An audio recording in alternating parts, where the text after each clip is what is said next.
সম্মান দেওয়ার মালিক আল্লাহ।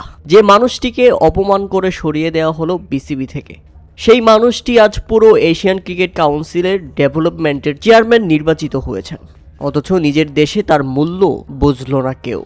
বিসিবির সভাপতি হওয়ার পর থেকে দিনের পর দিন তাকে কাজ করতে দেওয়া হয়নি। প্রতিদিন কিছু না কিছু দালাল স্বার্থপর লোক তার পেছনে লেগেই ছিল। আজ সে মুক্ত এবং স্বাধীনভাবে কাজ করতে পারবে, পাশাপাশি মোটা অঙ্কের বেতন পাবে এসিসি থেকে, অর্থাৎ এশিয়ান ক্রিকেট কাউন্সিল থেকে। ভবিষ্যতে তার জন্য রইল শুভকামনা। হ্যাঁ দর্শক, 2 বছরের চুক্তিতে এশিয়ান ক্রিকেট কাউন্সিলের ডেভেলপমেন্ট কমিটির চেয়ারম্যানের দায়িত্ব পেয়েছেন আমিনুল ইসলাম বুলবুল। যথাযথ মর্যাদা পেয়েছেন বাংলাদেশ থেকে চলে যাওয়ার পরপরই।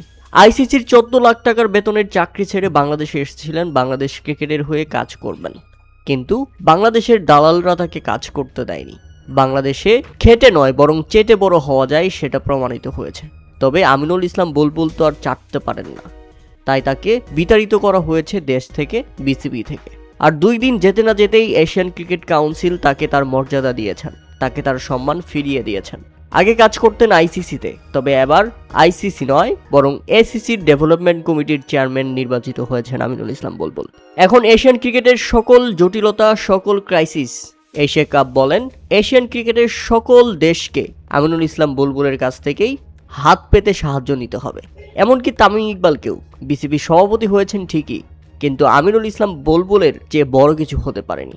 আমিনুল ইসলাম বুলবুলের চেয়ার দখল করেছেন ঠিকই, কিন্তু তার থেকে বড় সম্মান তিনি পাননি। বরং এখন তামিম ইকবালকেই এসিসির কাছ থেকে কোনো সুবিধা পেতে হলে আমিনুল ইসলাম বুলবুলের কাছে হাত পাততে হবে। প্রিয় দর্শক, এই ব্যাপারটি আপনারা কিভাবে দেখছেন তা অবশ্যই আমাদের কমেন্ট করে জানাবেন।